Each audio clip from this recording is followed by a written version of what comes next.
70% of Ghana's population live in the south. Why is that? This is what I want to discuss in this video. There are currently 16 regions in Ghana which can be broken down into 8 in the north and 8 in the south. There is something really very strange. The 8 regions in the south makes up about 70% of Ghana's population. So here's the line I just drew, and just look at this from here like so. This is where I just put my line to have the divide, and then you have the north, and then you have the south here. So all of these regions here, they are 8 in number, and here as well there are 8 in number. And this place down here in the south, 70%, about 70% of Ghana's population live here. And something you have to notice here as well is that this area here is much larger than this 8 region. They are much larger than this region here, but 70% of Ghana's population, they live here, while the remaining 30% here in this large area. One of the reasons why more people live in the southern part of Ghana than in the north might has to do with the weather condition. The weather condition of the south is possibly better than the north. Ghana's weather is generally tropical, but there are more rainfall in the southern part than in the north. Annual rainfall ranges from about 1,100 mm in the north to about 2,100 mm in the southern part of Ghana. This means that the southern part of Ghana do have more rainfall than the northern part, and more rainfall will definitely have a lot of positive impact on the southern part. The temperature in the southern part of Ghana might be cooler than the north, and this might also influence people's decision to decide to live in the south. Accra obviously is the capital of Ghana, and the effect of economic and administrative capital will attract more people to the area. Accra is in the southern part of Ghana, so the south is a popular destination for living and working. We might also consider the fact that Kumasi, which is also towards the southern part of Ghana, is an historic city. Kumasi, which is Ghana's second largest city and historically regarded as the capital of the powerful Ashanti Kingdom. Kumasi is also historically has been a center of attraction, and to this day still attract people to the area. Infrastructure and development might also be another factor to consider. Possibly there are more infrastructure in the southern part than in the north, so which means that people will want to live around where they have a lot of infrastructure and development. And maybe the government of Ghana as well, maybe they focus more on the south in terms of development and infrastructure. And when you have a lot of government offices and almost all the government parastatal, majority of them are based in the south, it's definitely going to have impact on the north as well in terms of the number of people that we want to live there. Coastal area effect is one of the reasons I see responsible for more people living in the southern part of Ghana than in the north. And it's not really only Ghana, because on this map of West Africa, a section of West Africa, you can see some of those darker areas. Those are the area where there are more population, and you can notice that trend towards those areas that are very close to the ocean.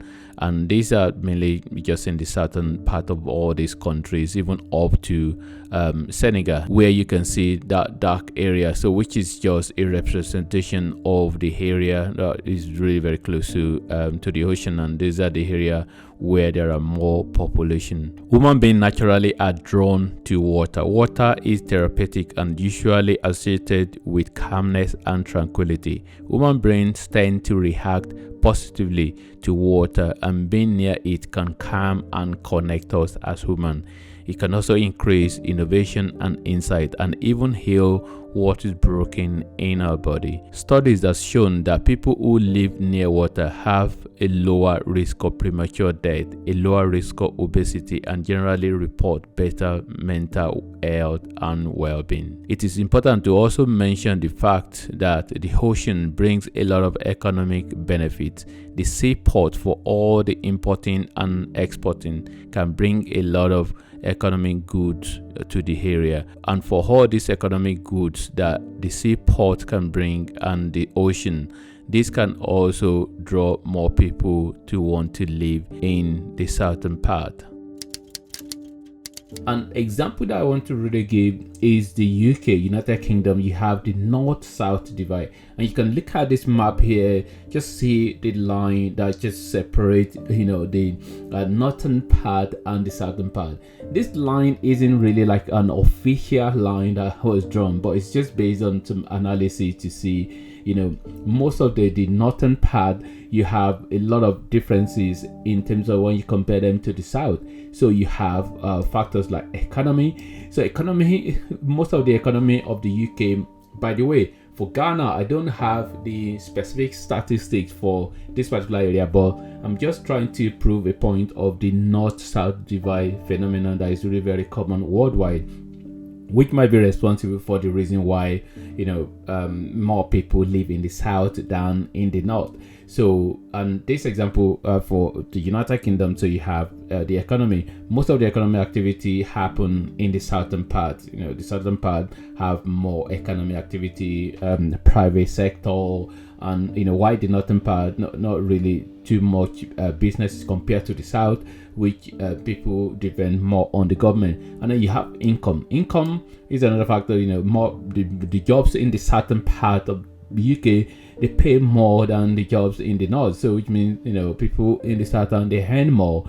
And then you have unemployment. Unemployment definitely is much higher in the north.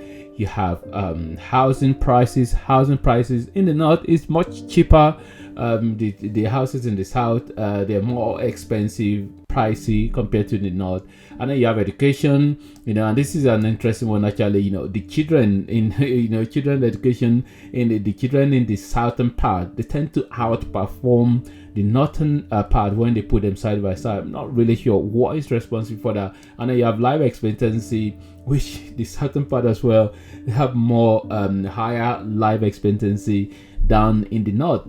That definitely we have to do with healthcare and a lot of other factors. So this factor, even though I don't have the specific stats for Ghana, but I definitely know that north side divide is like a phenomenon that is really common in most parts of the world, in most countries of the world. Not all the countries of the world, but there are countries of the world where you have north south divide. And even though I don't really have this specific stat for Ghana, definitely some of these factors as well with really economic, unemployment, house price, education, so this will also have some impact on why more people live in the southern part of Ghana than in the north. I hope somebody find this video useful. Please do leave me a comment and let me know what you think, and then you can watch my video where I actually analyze should Ghana move the capital city away from Accra. Please do watch that video as well if you have not seen it already, and leave me a comment and let me know what you think about this video. And thanks for watching, and God bless.